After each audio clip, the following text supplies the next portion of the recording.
Well, howdy there, Internet people. It's Bo again. So today we are going to talk about Montana and the climate and a case that is moving forward, entering an incredibly important phase, a phase that most people associate with the end of things like this, but realistically in this case it's going to go on and on for years because it's very unique. The name of the case is Held versus Montana.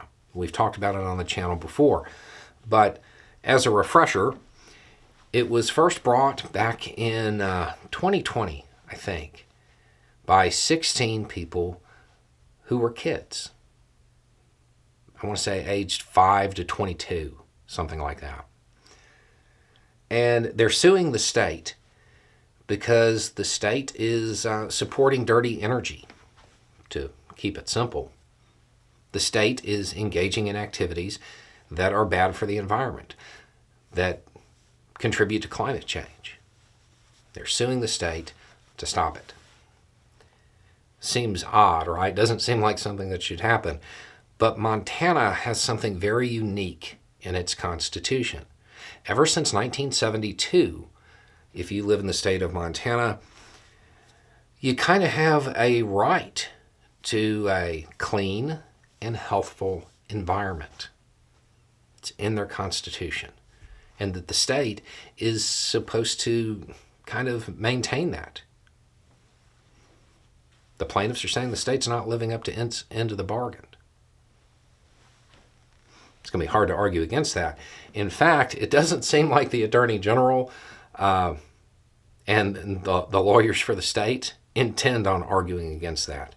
Instead, it appears that their defense is going to be that, well, yeah, Montana's doing that, but it's only contributing a little bit. It's only hurting a little bit, and climate change is a global issue.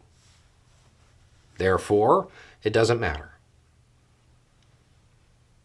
Try that with something else. Free speech. You have a right to free speech. But there are other countries that don't have that.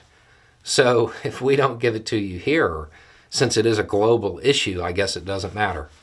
What about due process? Other countries, they don't have due process, and that's a global issue. So I guess it doesn't matter if we infringe on your due process just a little bit, right? Yeah, I don't think that's going to hold up. But that appears to be the route they're going. This case has now made it to trial. So we'll have to wait and see. I will definitely be watching this. I know there are other important legal proceedings going on at the moment, but this is one I've been watching for a while. I think the most likely outcome here is that whatever the outcome is at the end of the trial, it's going to be appealed.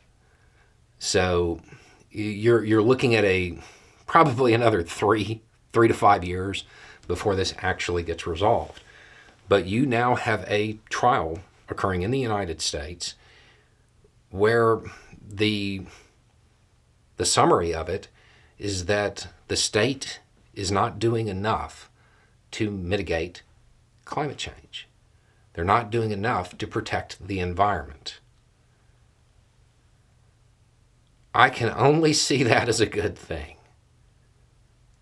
If you're going to have a government that has the authority that the one we have does, I think that, protecting the environment should be pretty high up on that list. And for those who would say that's not the government's job, I would suggest that falls under promoting the general welfare, that clean and healthful environment.